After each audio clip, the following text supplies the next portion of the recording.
Glad you could join us for this edition of Stay at Home Connect. I'm Phyllis Jackson. A COVID-19 mega testing site opens near Hartsfield-Jackson International Airport. The site on Sullivan Road in College Park is capable of testing 5,000 people per day, and results will be turned around within 48 to 72 hours. The testing is free. Georgians from any county can get tested whether or not they're showing symptoms. These tests are conducted by nasal swab and are self-administered. The site is open Monday through Friday from 9 a.m. to 5 p.m. through August 26th. To register and make an appointment, go to doineedacovid19test.com. A report published by the American Academy of Pediatrics and the Children's Hospital Association says 97,000 kids tested positive within the last 2 weeks of July. The age range varied by state and comes as some children are returning to the classroom. At least 86 children have died since May. Recently, a 7-year-old boy with no pre-existing conditions became the youngest victim in the state of Georgia.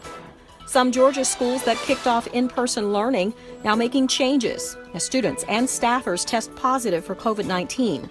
Paulding, Cherokee, and Bartow County school districts announcing either temporary online learning or quarantine.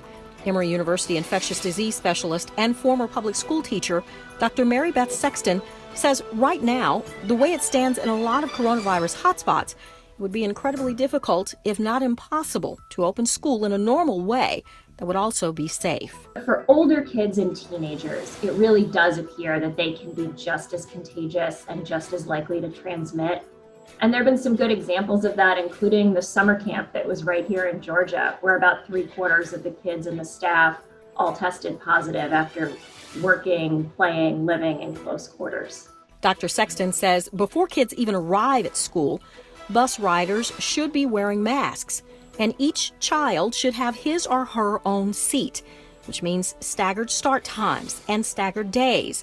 She says plexiglass between kids should be considered for lunchtime because disease spreads the moment they take their masks off for eating and drinking. She acknowledges that all may be challenging and expensive, but will make kids safer in schools. Atlanta City Councilmember Michael Julian Bond joins with rap artist Waka Flocka, State Representative Abel Mabel Thomas, Atlanta People Action Center, Reverend Larry Hill, and Northwest Youth Power to hold an emergency community giveaway. The event, held at the Magnolia Park Apartments, provided diapers and hand sanitizer, among other vital items. What's going on here today is the community supporting the community. And you got other communities from Chicago coming to support the community in Atlanta. There's so much that is going on in our communities that doesn't really make the news, doesn't really get a lot of attention, but a lot of these families have been impacted. We want to give our support to them along with State Representative Abel Mabel Thomas to say we're supportive of your philanthropy and we appreciate it. Thanks for joining us for this edition of Stay at Home Connect. Have a great night.